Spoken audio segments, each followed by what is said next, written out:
Hi there, Kathy Pecora with Atlanta Area Property Management. So today I'm going to talk briefly about self-managing. A lot of owners want to manage themselves because they want to make sure that the home is being cared for the way that they want to take care of it.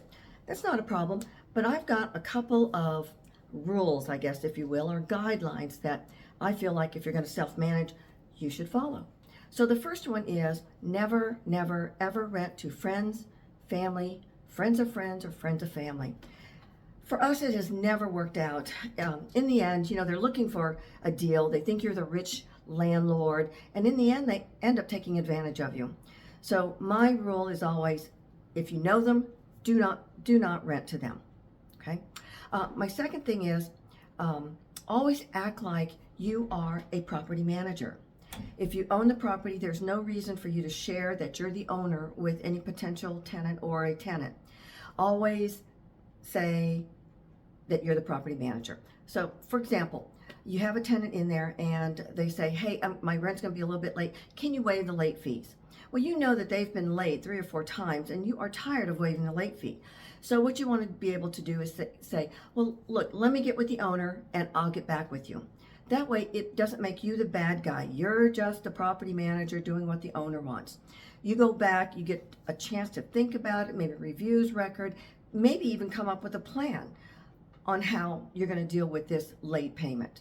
Okay, so that would be my second guideline is never let them know you're the owner. Always make them think you're a property manager.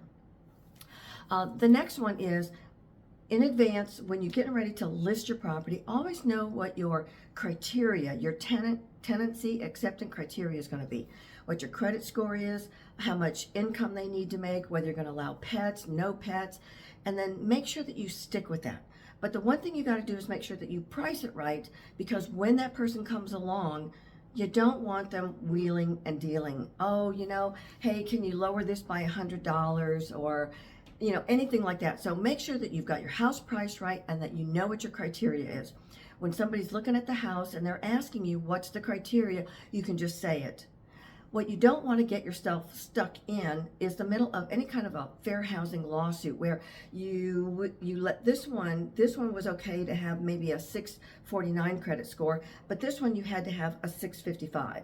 So you don't want to get into any of those kinds of lawsuits. Okay, so always make sure you know what your criteria is and stick with it. And then my next one is always use a screening application. For example, I think TransUnion has one called SmartMove.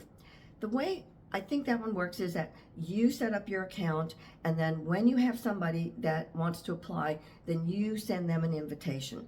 That way they pay for the application, they pay for that processing, and then you get the results back. All right, and there's some documents that are signed that say, hey, you're allowed to look at them because you're just a lay person, so you got to be very careful when you're looking at other people's personal and credit information.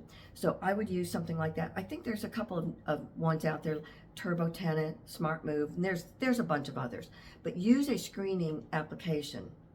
And then the last thing is when you are working with showing your property, don't wheel and deal with a tenant. Make sure you're priced right. If a tenant comes in and they're like, well, the house isn't very clean, or, I don't really like this color. If I move in, can I paint a wall?